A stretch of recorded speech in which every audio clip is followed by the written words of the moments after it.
اعوذ باللہ من الشیطان الرجیم بسم اللہ الرحمن الرحیم انا للہ و انا الیہ راجعون۔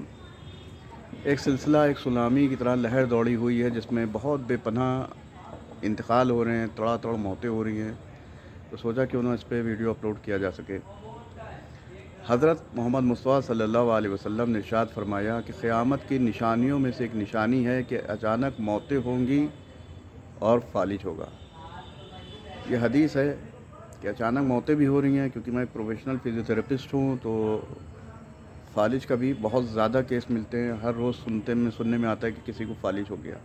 بہرحال اکثر لوگ پوچھ رہے ہیں، لوگوں میں ایک سوال پیدا ہو رہا ہے کہ اچانک موتیں ہوں کیوں رہی ہیں، اتنی موتیں اچانک کیوں ہو رہی ہیں، کیا سبب ہے کہ اچانک پہلے لوگ 80 سال 100 سال جیتے تھے اور اب وقت آ گیا ہے کہ اچانک نوجوانوں کا انتقال ہو رہا ہے، ماں باپ زندہ ہیں، بچوں کا انتقال ہو رہا ہے۔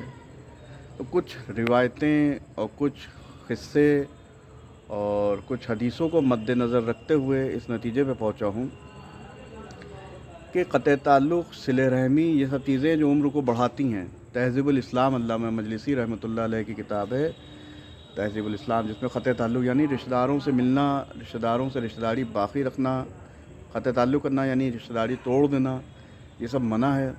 تو آپ دیکھیں گے اچانک جو سیلاب آیا ہے، تو مجھے یہ لگتا ہے، میرا اپنی ریسرچ ہے، میری اپنی پی ایچ ڈی کہہ لیے اس چیزوں پہ، جو میں ریسرچ کے بغیر کوئی بات بولتا ہی نہیں ہوں بغیر دلیل کے۔ تو رشتہ داریاں بے پناہ ٹوٹ رہی ہیں، ہر آدمی کہیں ماموں سے کوئی ناراض ہے، کوئی چچا سے ناراض ہے، کوئی خالہ سے ناراض ہے، کوئی بھائی بھائی میں آپس میں جدائی ہے کہیں نہ کہیں۔ تو ان ون آف دیم ایک ریزن یہ ہو سکتا ہے کہ ہماری رشتہ داریاں ٹوٹی، ہو سکتا ہے اس سے موت اچانک ہو گئی، کیونکہ حدیث میں ہے جو قطع تعلق سے بچتے ہیں ان کی عمر میں اضافہ ہوتا ہے، جو رشتہ داریاں ٹوٹ جاتے ہیں ان کی عمر میں کمی آ جاتی ہے۔ ایک تو ریزن میں نے یہ بتا دیا کہ ہر آدمی ایک دوسرے سے لڑ رہا ہے، بھڑ رہا ہے، رشتہ داریاں بے پناہ ٹوٹ رہی ہیں۔ پھر میں نے پچھلے کئی ویڈیو میں میں بات کر چکا ہوں صدقے کے ثواب کے بارے میں، جس میں حضرت عیسیٰ علیہ السلام کا واقعہ بھی درج کیا تھا کہ ایک عورت کا حضرت عیسیٰ علیہ السلام کا گزر ہوا، حضرت عیسیٰ علیہ السلام نے کہا یہ جو شادی والا گھر دیکھ رہے ہو یہاں ابھی موت ہوگی اور یہ دلہن مر جائے گی، یہاں ماتم ہو رہا ہوگا۔ اب جب لوٹ کے آئے تو دیکھا وہاں پھر سے شور شرابہ ہے اور جو ہے لوگ ہنسی خوشی جو ہے شادی کر رہے ہیں۔ کہا کہ آؤ چلو دریافت کرتے ہیں یہاں موت کیوں نہیں ہوئی، تو دیکھا کہ وہاں گئے، دیکھا ایک جو ہے تکیہ وکیہ ہٹایا دلہن کے سریانے کا، دیکھا اس میں اژدہا تھا، اس کے منہ میں جو ہے کچھ لکڑی وکڑی یا کچھ پھنسا ہوا تھا۔ تو حضرت عیسیٰ نے کہا کہ دیکھو یہ اژدہا اس کو ڈسنے آیا تھا، اس کی موت واقع ہو جاتی، لیکن یہ نہیں مری بہرحال۔ تو اس عورت سے پوچھا کہ تو نے ایسا کیا کام کیا تھا جو تیری موت نہیں ہوئی اور یہ اژدہا اسی میں تکیے میں مر گیا؟ اس نے کہا میں روٹی کھانے جا رہی تھی، مانگنے والا سائل آ گیا اور وہ روٹی میں نے ایک اس کو دے دی، خود کھا لی۔ تو حضرت عیسیٰ علیہ السلام نے کہا کہ دیکھو اس نے صدقہ کر دیا تھا اس لیے اس کی جان بچ گئی۔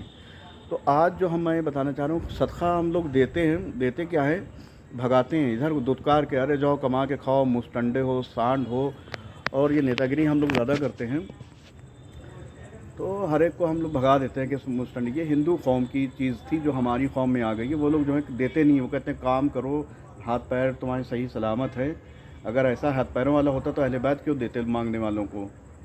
اہل بیت نے کبھی نہیں منع کیا، اہل بیت کی کوئی روایت نہیں ہے کہ جاؤ کما کے کھاؤ یا جو ہے ہاتھ پیر کے مسٹنڈے۔ اہل بیت نے ہر آنے والے کو دیا ہے، یہ روایتوں میں چیز درج ہے۔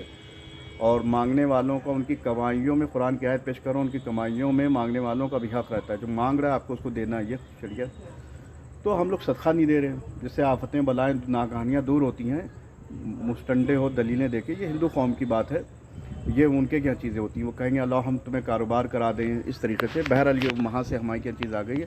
تو ایک رشتہ داریاں ٹوٹنا، دوسری ہے صدقے کا نہ دینا، اور کچھ گناہ بھی ہیں جس سے ہماری موت جلدی آتی ہے۔ ویسی کچھ باتیں ہیں جو میں ظاہر نئی ویڈیو میں کہہ سکتا ہوں کہ آدمی کے گھر میں موت ہوئی ہے کہیں اور وہ کہے کہ دیکھیے ایسا ویڈیو انہوں نے بنا دیا۔ بہرحال پھر جو بھی لوگ مجھ سے چڑھے رہتے ہیں۔ بہرحال پھر تیسری دلیل میں یہ دے رہا ہوں، بدخلق انسان یعنی زبان کا خراب انسان، میرے حساب سے جو میں روایت کو نقل کرنے جا رہا ہوں، ایک دلیل ہو سکتی ہے کہ اس سے بھی بدخلق انسان اگر ہے، بدخلق انسان یعنی چڑچڑا مزاج، لوگوں سے ادب سے مطلب بدتمیزی سے بات کرنے والا۔ سعد ابن معاذ کا انتقال ہوا، محمد مصطفیٰ صلی اللہ علیہ وسلم نے پا برہنہ نماز پڑھائی اور ملائکہ اس میں نازل ہوئے، اس کی ماں آئی کہا کہ بیٹا تجھے جنت مبارک ہو، تو نبی صلی اللہ علیہ وسلم نے فرمایا اور اے عورت کیا کہہ رہی، تیرے بیٹے پہ عذاب ہو رہا ہے. تو پھر اس نے پوچھا کہ عذاب کیوں ہو رہا ہے؟ کہا کہ یہ بدخلق تھا، گھر والوں سے صحیح سے بات نہیں کرتا تھا، بدتمیزی سے بات کرتا تھا، چڑچڑا تھا.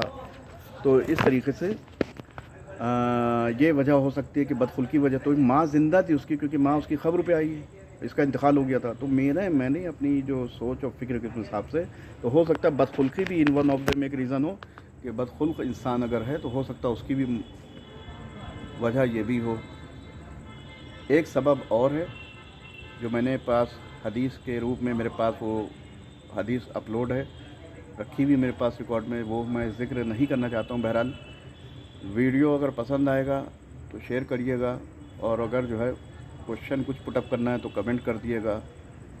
اور مرحومین کے لیے بہترین اصالِ ثواب کریے، وہ میرے سارے ویڈیوز میں اپلوڈڈ ہیں. اور ذاکر فیضی رضا کے نام سے بنایا ہے چینل، ذاکر فیضی رضا یعنی ذکر کرنے والا. اور اگر کوئی شخص اپنے مرحومین کے نام سے اصالِ ثواب کا ویڈیو بنوانا چاہتا ہو تاکہ اس کے اصالِ ثواب میں اور اضافہ ہو، زیادہ سے زیادہ لوگ دیکھیں اس کو، اس کی فاتحہ پڑھوائی جائے یا نماز شب میں نام لیا جائے، تو اس میں کمنٹ کرے، اپنے مرحومین کا نام کمنٹ کرے، اس کے نام کا میں ویڈیو بنا کے ایسے ہی اپلوڈ کروں گا. جو لوگ دیکھیں گے اس کو فاتحہ پڑھیں گے اور اس کے علم میں اضافہ ہوگا تو مرحوم کو اس کا ثواب ہوگا. وآخر دعوانا ان الحمد للہ رب العالمین.